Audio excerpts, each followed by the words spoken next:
नमस्कार बंधुरा आमी मौमिता मौमिता होम कुकिंग चैनेले आपनादेर सबाइके जानाई स्वागत। आज के आमी आपनादेर संगे दई बड़ा रेसिपि शेयर करब। रेसिपिटी भालो लागले अवश्यई चैनलटिके लाइक शेयर कमेंट करबेन एबं आमार जेसब नतून बंधुरा रयेछेन चैनलटिके सबस्क्राइब करे देबेन। बंधुरा पाशे थाका बेल आइकनटी प्रेस करबेन नतूनत्व भिडियोगुली आपडेटगुली देखार जोन्नो।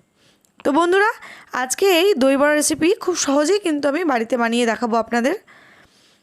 एते बेशी किछु उपकरण लागबे ना, खूब अल्प किछु उपकरण दिए आमी तैरी करब। तो देखे निई किभाबे एटा तैरी करब। दई बड़ा बानानोर जोन्नो आमी निये निয়েছি एखाने 250 ग्राम बिउलिर डाल,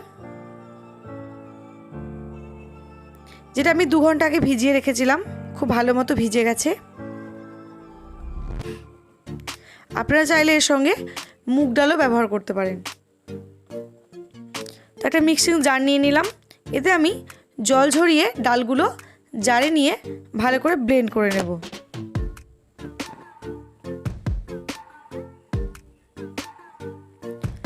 ভালো করে ব্লেন্ড করার পর ডালের ব্যাটারটা ঠিক এই রকম হতে হবে।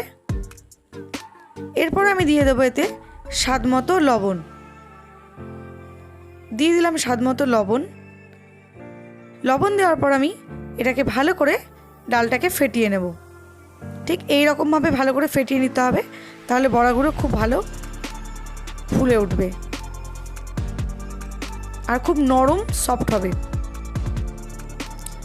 একটা বাটিতে আমি জল নিয়েছি, এবার একটু দিয়ে দেখব ডালের ব্যাটারটা ভেসে উঠছে নাকি। দেখুন জলে দিয়েছি, ডালের ব্যাটারটা কিন্তু একদম খুব ভালো মতো ভেসে উঠেছে। কড়াই বসিয়ে নিয়েছি, কড়াই গরম হয়ে গেছে। দিয়ে দিলাম 2টো শুকনো লঙ্কা কাঠখোলায় ভেজে নেব আর দিয়ে দিলাম 1 চামচ জিরে। এই ভাজা মশলাটা আমি ডালের ব্যাটারে ব্যবহার করব।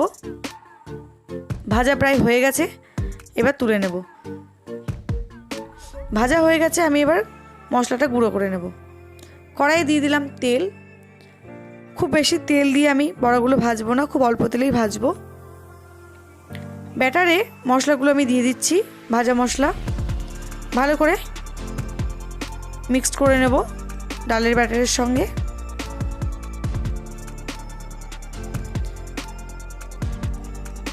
তেল গরম হয়ে গেছে, এবার একটা করে আমি বড়া ভেজে নেব। দিয়ে দিচ্ছি একটা একটা করে বড়া।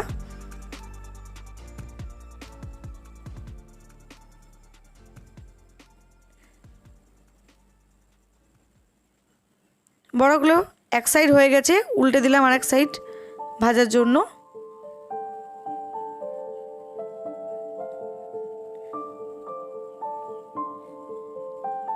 বড়াগুলো ভাজা হয়ে গেছে, আমি তুলে নিচ্ছি। আবারও বাকি বড়াগুলো ভেজে নেব। সমস্ত বড়াগুলো আমার ভাজা হয়ে গেছে। এদিকে আমি গরম জল করে রেখেছিলাম, তার উপরে আমি দিয়ে দিলাম বড়াগুলো কিছুক্ষণের জন্য।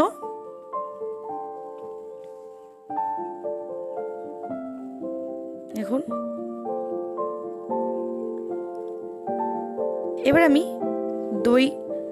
একটা জারে দই নিয়ে নিলাম। ভালো করে দইটা ফেটিয়ে নেব ঠিক এভাবে। দিয়ে দিলাম স্বাদমতো লবণ আর দিয়ে দিচ্ছি চিনি। তো বন্ধুরা আমি একটু দই বড়াটা মিষ্টি মিষ্টি তৈরি করব, ওই জন্য একটু চিনির পরিমাণটা বেশি দিয়েছি, আপনারা চাইলে দেবেন না। দই আমাদের ফেটানো রেডি হয়ে গেছে। এবার আমি বড়াগুলো জল থেকে তুলে ভালো করে জলটা চিপে নেব। এই যে জলটা ভালো করে বের করে নিচ্ছি বড়া থেকে। একে একে সব বড়াগুলো ভালো করে জলটা চিপে নিয়ে দইয়ে দিয়ে দেব। দইয়ে দিলাম।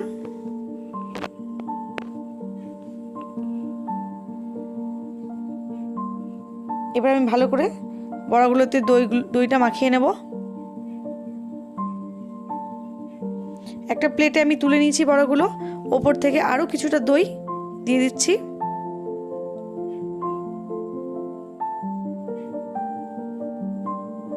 আপনারা অবশ্যই এভাবেই বাড়িতে দই বড়া বানিয়ে খান, আশা করছি ভালো লাগবে।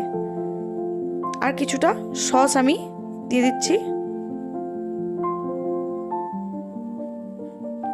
সস দিয়ে দিলাম। দেখুন দেখতে কিন্তু অসম্ভব সুন্দর লাগছে দই বড়া। আপনাদের কেমন লেগেছে ভিডিওটি অবশ্যই আমাকে কমেন্ট বক্সে কমেন্ট করে জানাবেন বন্ধুরা। আর আপনারা বাড়িতে তৈরি করবেন, খাবেন এবং আপনাদের আত্মীয় স্বজনকে খাওয়াবেন। তো আজকের পর আবার নতুন অন্য কোনো ভিডিওর সঙ্গে দেখা হবে। ভালো থাকবেন, সুস্থ থাকবেন, নমস্কার।